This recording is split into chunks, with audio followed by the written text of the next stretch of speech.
Welcome to today's deep dive. We are really thrilled you're joining us. Yeah, absolutely. Whether you're an analyst prepping for a morning strategy meeting or a macro investor trying to catch up on the rapid shifts in global financial plumbing, or just someone who is insanely curious about how capital actually moves behind the scenes, you are in exactly the right place. You really are.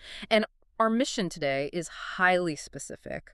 We're going to unpack a piece of source material that is incredibly brief. We are talking about literally 3 sentences. Just three. Right. But it is so dense, it's packed with such mechanical implications for the global economy that it really requires a serious microscope to truly appreciate. It is a masterpiece of concentrated financial analysis, honestly. It manages to outline an entire macroeconomic hypothesis in the space of a single paragraph. It really does. So the text we're looking at is titled Institutional Settlement, XRP's Transition to Global Infrastructure.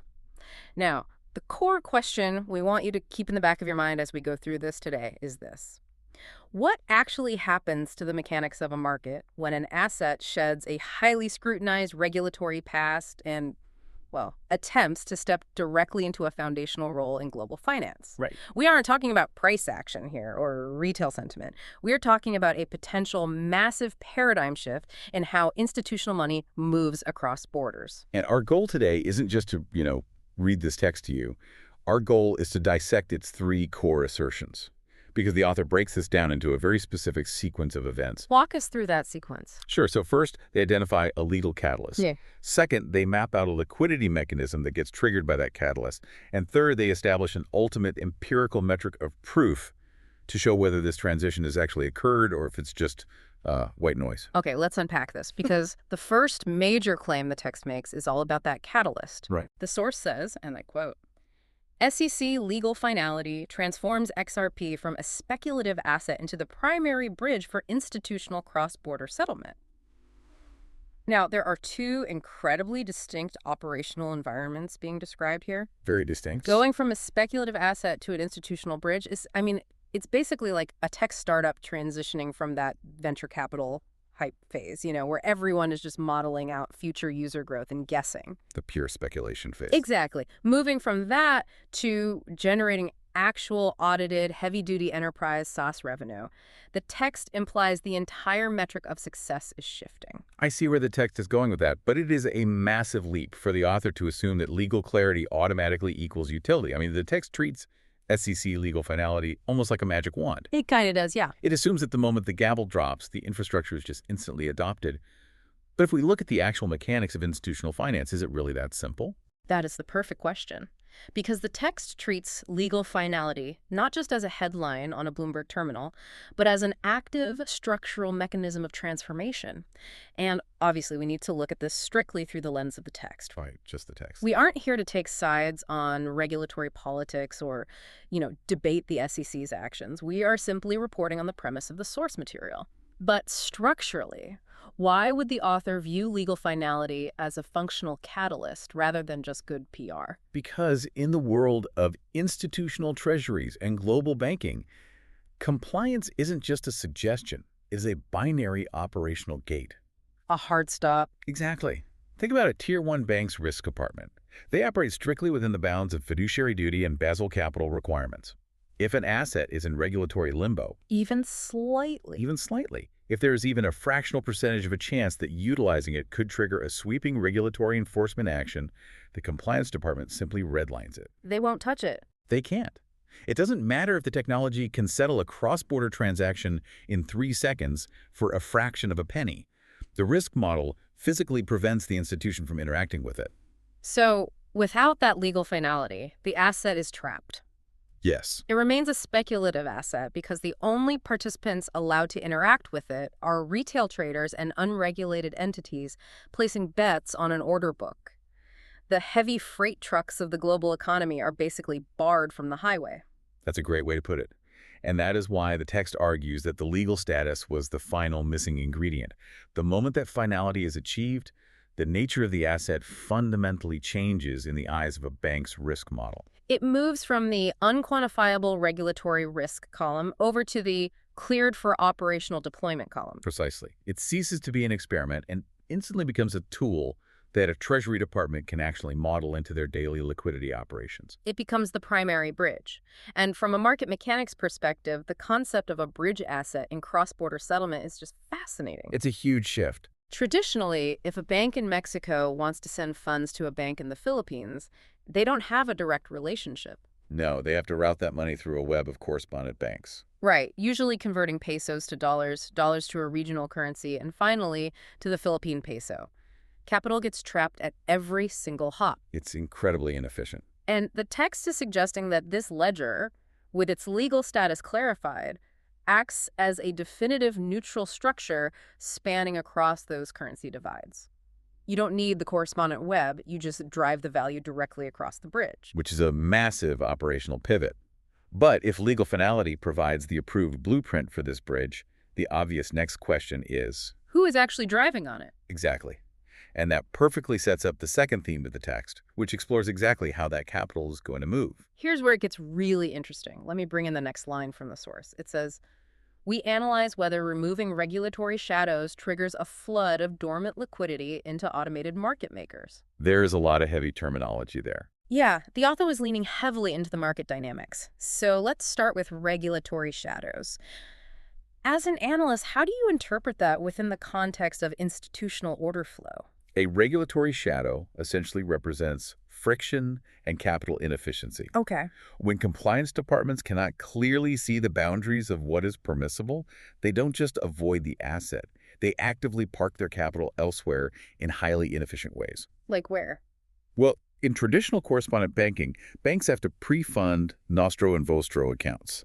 They literally leave billions of dollars sitting in accounts around the world doing absolutely nothing just so they have local currency available when a client needs to make a cross-border payment. Which is a very definition of dormant liquidity. Precisely. That capital is dormant. It isn't generating yield. It isn't being deployed efficiently. It is resting on the sidelines, acting as a massive, expensive shock absorber for a slow, outdated system. So the text is heavily implying that there are unimaginable amounts of capital sidelines, specifically because the alternative, using a digital asset to bridge the transaction instantly, was hidden in those regulatory shadows. Yes. So if we follow the source's logic, SEC legal finality lifts the shadow, the risk models update. And what happens to all that dormant capital parked in Nostro accounts? The text says it triggers a flood. A flood. And mechanically, if institutions start unwinding billions in pre-funded accounts to route it through a real-time digital asset bridge, we aren't just talking about a little bump in trading volume. Not at all. The text implies a fundamental restructuring of market depth, where these massive institutions transition into becoming the primary liquidity providers themselves. And we have to look very closely at where the text says this flood of liquidity is actually going. It isn't rushing on to centralized retail exchanges. Right, it's not going to Coinbase or Binance. Exactly. The text specifically points to automated market makers, or Yeah. AMNs. And this is a crucial distinction. Let's talk about the mechanics of a flood of institutional liquidity hitting an AMM. For anyone used to traditional equities or standard FX markets, what is the significance of the destination being an automated algorithmic system? Well, in traditional finance, if you want to trade a massive block of currency, you are dealing with a central limit order book, or you're calling up a prime broker's FX desk. You're dealing with people. You are relying on a human entity or a centralized institution to take the other side of your trade, and they are taking a spread for their trouble. It's also bound by human hours. Try moving $100 million from Japan to Brazil at 3 a.m. on a Sunday through traditional banking. Good luck with that. You are waiting for someone named Bob in London to get to his desk on Monday morning to approve the hop. Right. The system completely freezes for the weekend. But an automated market maker replaces the order book and the FX desk with a liquidity pool governed strictly by an algorithm. The pricing is deterministic. So it's math, not a negotiation. Exactly. When the text says dormant liquidity sloods into AMMs, it means institutions are taking that capital out of dead Nostro accounts and depositing it into these algorithmic pools. The AMM then uses that massive influx of capital to automatically and instantly facilitate the cross-border settlements. The contrast is wild. You go from waiting days for correspondent banks to clear a transaction to an environment where the bridge is being operated by an incredibly efficient, code-driven mechanism that never sleeps, never takes a holiday, and processes institutional-scale transactions with absolute mathematical precision. And from a treasury perspective, it changes the entire incentive structure. How so? If an institution provides their dormant liquidity to an AMM, they can potentially earn fees on the transaction volume moving through that pool. Capital that was previously a dead weight on their balance sheet suddenly becomes a yield-generating asset. Ah, I see. That is the flood the author is predicting. The financial incentive to move out of the regulatory shadows and into the AMM infrastructure is overwhelmingly strong, assuming the legal friction is truly gone. I love how the text pieces this together. You have the legal barrier removed, the compliance risk models get updated, the inefficiently parked capital wakes up, and it routes directly into these highly tuned algorithmic pools to power the primary bridge. It's a very elegant theory. But, as any macro analyst knows, a theoretical model is just a white paper until you have empirical data. And that brings us to the third and final assertion in our text. The author recognizes that too. They pivot completely from theory to the ultimate empirical test. The text concludes with this sentence. By examining real-time corridor volume, we determine if the ledger finally achieves its intended role as global infrastructure. If we connect this to the bigger picture, this is the author setting a hard metric for success or failure. They are completely dismissing market capitalization, retail trading volume, and social media hype. All the usual crypto talking points. Exactly. They throw them out. Mm-hmm. The text makes it explicitly clear that the only metric that matters in this new paradigm is real-time corridor volume. Let's pull that apart. Real-time means settlement is happening instantly, removing counterparty risk. And corridor volume isn't just total network traffic. We are talking about the specific pathways between different fiat currencies, say the US dollar to the Mexican peso corridor, or the euro to the Japanese yen corridor. Yes, a corridor is the actual route the capital takes across the bridge. Right. If you want to know if a newly constructed commercial highway is actually serving as critical infrastructure, you don't look at the stock price of the construction company. Right, that tells you nothing about the traffic. Exactly. You stand on the overpass and you measure the volume of commercial freight moving from point A to point B. You look at the actual utility. Exactly. The text argues that watching this specific institutional order flow in real time is the definitive way to prove the hypothesis. If the volume surges through these specific fiat-to-fiat corridors moving through the AMMs, then the transition from speculative asset to global infrastructure is undeniably proven. And if it doesn't? If that corridor volume doesn't materialize, then the asset remains speculative, regardless of its legal status. The author sets a very high, measurable bar. There is a specific phrase in that final sentence that I find completely fascinating from a systems design perspective. The text says, if the ledger finally achieves its intended role as global infrastructure. The words intended role suggest that this isn't an accidental pivot. No, it implies that the architecture was purpose-built for this exact macroeconomic function from day one. Right. The author's arguing that this ledger wasn't just a retail crypto project that luckily stumbled into a banking use case. The text implies that serving as the heavy-duty plumbing for the global economy was its fundamental design. It was always the goal. The consensus mechanisms, the speed, the ability to interface with automated market makers, it was all built for this intended role. But it was trapped. It was forced to exist merely as a speculative asset because of the regulatory environment. Which brings the entire paragraph full circle back to the catalyst. Yeah. The technology was already capable. The algorithms for the automated market makers were already written.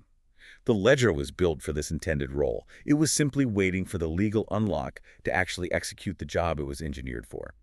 It is a profound way to look at technological adoption, a massive, globally distributed tool just waiting for the compliance departments to say go. I want to pause here and ask you, as we look at the pure mechanics of these three sentences, what stands out to you about the sequence the author has laid out? What stands out to me is how unforgiving the transition is described to be. The text doesn't describe a slow, multi-decade phase-in where legacy banks run pilot programs. No, it doesn't sound gradual at all. It describes a dam breaking. The sequence legal finality, vanishing shadows, flooding liquidity, automated execution, and real-time volume is an algorithmic chain reaction. It suggests that once the first domino falls, The rest of the transformation is largely automated and driven by the sheer force of capital efficiency. Because the math demands it. Exactly. Institutions won't adopt this because it's trendy. They'll adopt it because keeping their liquidity dormant in an escrow account will become a mathematically indefensible position compared to the efficiency of an AMM. It shifts the entire conversation away from what could this asset be worth in the future to look at exactly how much global value this infrastructure is actively settling right now. And that is a terrifying shift for traditional payment providers who rely on the friction and the delays to justify their fees. If this transition happens the way the text proposes, the legacy correspondent banking model is suddenly competing against an algorithm that costs fractions of a cent and settles in 3 seconds. So what does this all mean? Let's bring this all together for everyone listening. We've taken a magnifying glass to a remarkably dense, highly technical piece of analysis today. According to the source material, the fundamental operational narrative of this asset is completely rewriting itself. We are looking at a thesis that claims SEC legal finality is the ultimate structural catalyst. It is the definitive event that clears away the regulatory shadows, allowing institutional risk models to finally approve interaction with the asset. And once that compliance hurdle is cleared, massive amounts of highly inefficient sidelined liquidity will wake up. It will leave the outdated correspondent banking system and flood directly into automated market makers. By doing so, it transitions the asset away from being a mere speculative token traded on sentiment and turns it into the primary functional bridge for a heavy-duty institutional cross-border settlement. The actual plumbing. The actual plumbing. And the proof of this entire macroeconomic theory won't be found in opinion pieces. It will be found in the cold, hard, empirical data of real-time corridor volume. We will be able to watch the actual freight traffic on the bridge to see if it has finally achieved its intended role as the invisible plumbing of the global economy. For you, the listener, understanding this matters because it's about seeing how the foundational wiring of global finance, the actual mechanics of how money moves, might be completely rewired the moment the legal barriers are cleared. It changes how we view the utility of digital assets entirely. It absolutely does. And it leaves us with a final, lingering thought to consider, based purely on the market mechanics we've analyzed today. What's that? If we reach a point where empirical real-time corridor volume proves undeniably that this ledger has become the new global infrastructure, what happens to the very concept of a traditional foreign exchange market? That's a big question. It really is. Because the capital no longer has to sleep in the shadows of pre-funded accounts. Will the automated market makers of the future operate so seamlessly and pool liquidity so efficiently that the concept of waiting for a cross-border settlement becomes as archaic as waiting for a dial-up modem? Wow. That is exactly the kind of question that forces you to rethink the future of the financial stack. Thank you for taking this deep dive with us today. Keep questioning the mechanics of how things work, keep learning, and we will see you next time.